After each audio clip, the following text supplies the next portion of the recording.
Breaking news hitting live from Capitol Hill today. Pam Bondi had a subpoena. She walked away. Breaking news hitting live. Yeah. Breaking news hitting live from Capitol Hill today. Pam Bondi had a subpoena and she walked away. House Oversight Committee said come sit and testify about the Epstein Files, and the DOJ said goodbye. Let us break it down.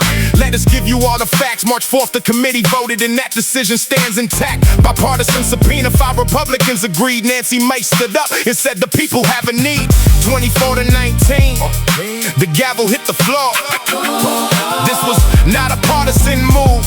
Both sides wanted more. Pam Bondi was Attorney General, confirmed and in the seat. Trump's pick for the Justice Department, taking on the heat. She promised full transparency on Jeffrey Epstein's case. Said the files are coming, said it all with a straight face. Congress passed the Epstein Files Transparency Act into law. November 2025 made it binding without a flaw. Millions of documents the DOJ released to the floor, but lawmakers on both sides said something felt offshore. Redactions everywhere, victims' names exposed by a mistake. Republicans and Democrats that tell us what's at stake. Where is the client list? Where is the complete report? Bondi faced the pressure in every congressional court. She handed binders to influencers at the White House in February. The binders had no new information. Critics called it unnecessary. Conservative voices and progressive voices said the same thing loud. Where are the real documents hiding underneath this cloud?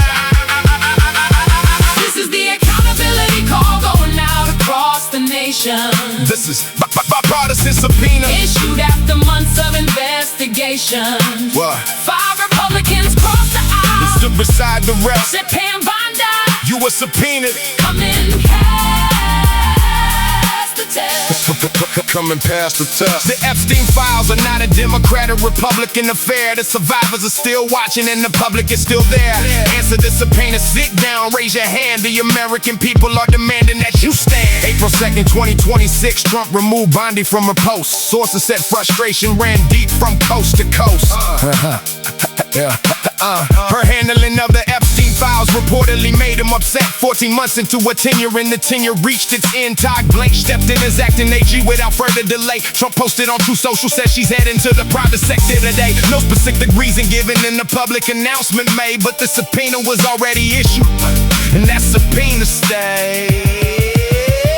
Before she got the notice, the deposition date was set April 14th on the calendar, a day she would not get. Closed door session, House Oversight wanted sworn testimony and truth about the files, the redactions they were looking for, the proof. Nancy Mace in a letter said the subpoena still applies. All kind of signed alongside and said you cannot close your eyes.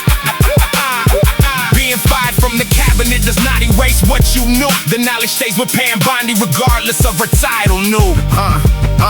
April 8th, the announcement landed. DOJ sent the letter through, said Bondi would not be appearing. Here is our legal view. The subpoena was addressed to her in her official capacity. Now she no longer holds that title. That changes things drastically. Representative Garcia fired back and said that is not how this works. The subpoena carries a name, not just the title or the perks. You cannot dodge accountability by simply changing your position. This is evasion of a lawful order, not a legal proposition. April 14th arrived in the deposition room, set empty. Democrats responded to the absence in the statements with plenty. Jasmine Crockett said we would pursue contempt without hesitation. Robert Garcia said evading a lawful subpoena is evasion of the nation. The Hill reported Democrats were moving forward with the threat. No consent vote scheduled yet, but the warning has been set. The committee chair said he would speak with their attorney about a date, but Democrats said every passing day is simply getting late. Now, here is where the story gets complicated and precise. The subpoena document itself became the center of the vice. Addressed to Pamela J. Bondi, Attorney General of the United States. The language is the legal battleground at the center of debate. Nancy Mace argues she subpoenaed Bondi by her name, not by her role. Official capacity versus personal capacity is the question taken toll. Legal analysts that former officials had been compelled before leaving office does not automatically close the congressional door. The Epstein Transparency Act itself limits what privileges apply.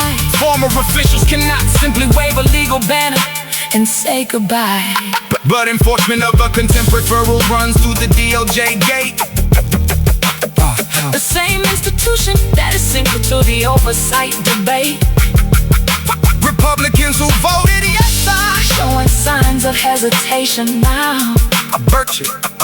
Burchett said she is a private citizen, unsure of next steps somehow.